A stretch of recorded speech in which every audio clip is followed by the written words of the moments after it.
Bonjour tout le monde, nous sommes lundi 20 novembre 2017 et voici notre point bourse.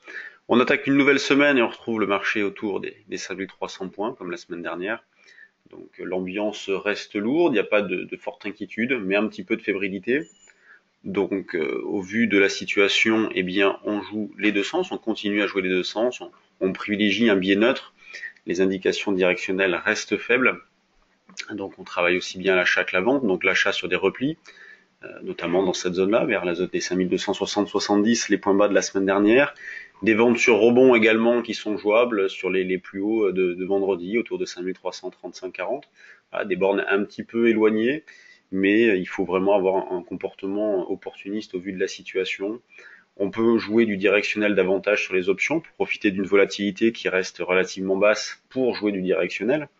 Donc on vous proposait ces derniers temps d'acheter du call, par exemple, du call 5500.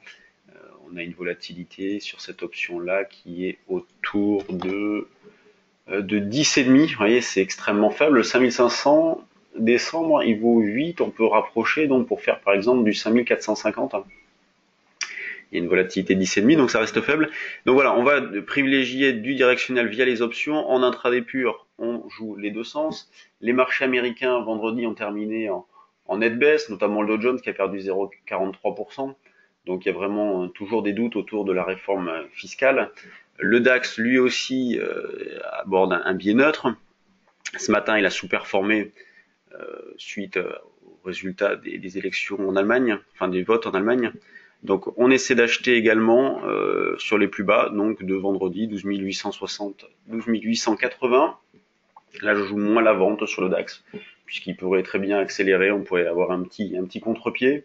L'euro dollar, lui, reste entre les mêmes limites, avec de la volatilité. C'est assez impressionnant l'eurodoll qui est allé chercher un 18 50 60 la semaine dernière et qui depuis a perdu 160 pips très rapidement.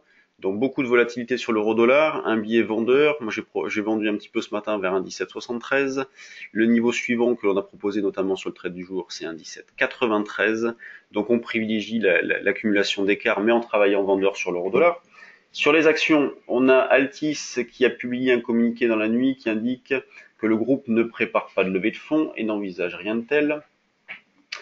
Il ajoute que la maison mère Next n'a aucun prêt sur marge exposée à Altis et n'a pas cédé un nombre important de titres depuis l'entrée en bourse. Tout le monde essaie d'être un petit peu rassurant. D'ailleurs, Altis monte un petit peu ce matin. On a Eurotunnel qui a changé de nom, qui est rebaptisé Gatlink. Voyons voir ce qu'il y a sur les valeurs du CAC. Toujours de la régularité, plus forte hausse Vivendi, plus forte baisse ST Micro. Donc ce qui confirme qu'il n'y a vraiment pas de panique, beaucoup d'arbitrage. Sanofi qui est pas trop mal ce matin, contrairement à la semaine dernière, ou même depuis plusieurs semaines où elle sous-performe. Donc à surveiller Sanofi, si jamais le marché doit repartir, c'est peut-être une valeur à laquelle il va falloir s'intéresser, Sanofi. LVMH aussi qui est pas mal, on a fixé un signal de vente, donc on est en zone de contre-signal, donc zone d'achat sur LVMH, sur les niveaux de prix actuels. Donc voilà, toujours beaucoup de régularité au niveau des mid et small cap. Le fait marquant de la semaine dernière était Fermentalg, valeur que l'on travaillait depuis un petit moment, que l'on vous proposait régulièrement le matin. Eh bien, elle a explosé la semaine dernière. Les niveaux que nous avions proposés ont été atteints et même largement dépassés. Elle a dû prendre une vingtaine de pourcents la semaine dernière. Vous voyez, Fermentalg. Ce matin, elle fait pas grand-chose, moins 0,5 de baisse. Neolife a surveillé aussi. Je pense qu'il va y avoir quelque chose à faire sur Neolife, mais bon, pour l'instant, c'est un petit peu tôt. DBV Technologies, bon, Gapalos, pas grand chose à faire. Generix aussi à surveiller, c'est une valeur qu'on surveille sur le trade du jour. On va mettre sous surveillance Generix. Merci de votre attention. Pour information, on organise une séance de trading encadré le deuxième jeudi du mois de décembre. Donc le jeudi 14, voilà, le 14 décembre. Si vous souhaitez y participer, c'est sur inscription. Vous aurez le lien en bas de la vidéo. Merci de votre attention et à demain.